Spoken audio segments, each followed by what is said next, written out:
Welcome back.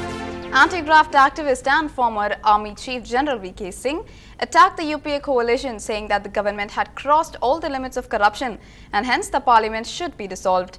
He said that the government was not concerned about the common man and is against the constitution.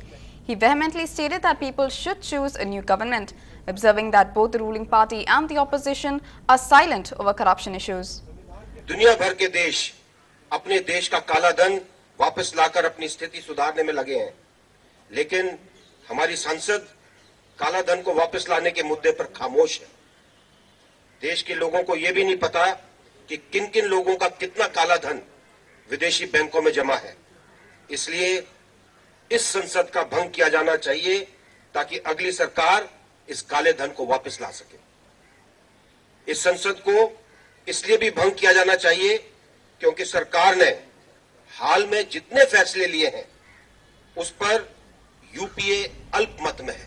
Over to news from the United States of America, where Hurricane Sandy bore down on the eastern seaboard's largest cities, forcing the shutdown of mass transit, schools and financial markets, sending coastal residents fleeing for higher ground and threatening a dangerous mix of high winds, soaking rain and a surging wall of water up to 11 feet tall. Sandy stayed on a predicted path that could take it over Washington, Baltimore, Philadelphia and New York on its way to a collision course with two other weather systems, creating a superstorm with the potential for havoc over 800 miles from the East Coast to the Great Lakes. Sports updates. 4 years after he announced his retirement from international cricket, former Indian skipper Sourav Ganguly has called it quits from all levels of the game, deciding not to play in the IPL as well. The former Indian opener had continued playing first-class cricket for Bengal so as to keep in shape for his franchise Pune Warriors, but after last year's debacle, Ganguly has at last decided against it.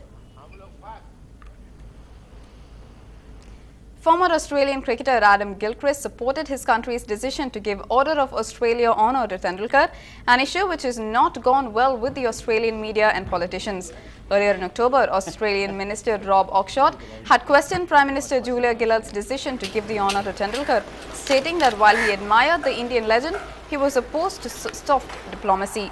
Gilchrist said that in his last 22 years, Sachin has proved his mettle and helped in strengthening of relations between India and Australia.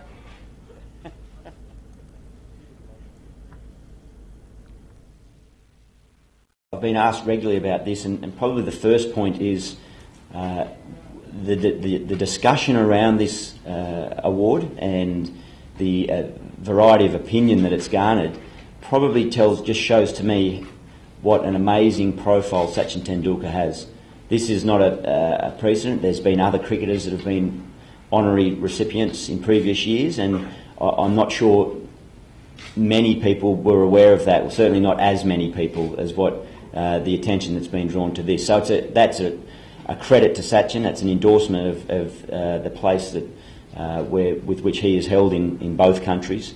There's no doubt that he's over 22 years forged terrific ties between the countries, the common love of cricket, and his longevity, I think, the greatest characteristics of true champions. That is a wrap on this bulletin. Stay tuned to NDTV Hindu. Have a good night.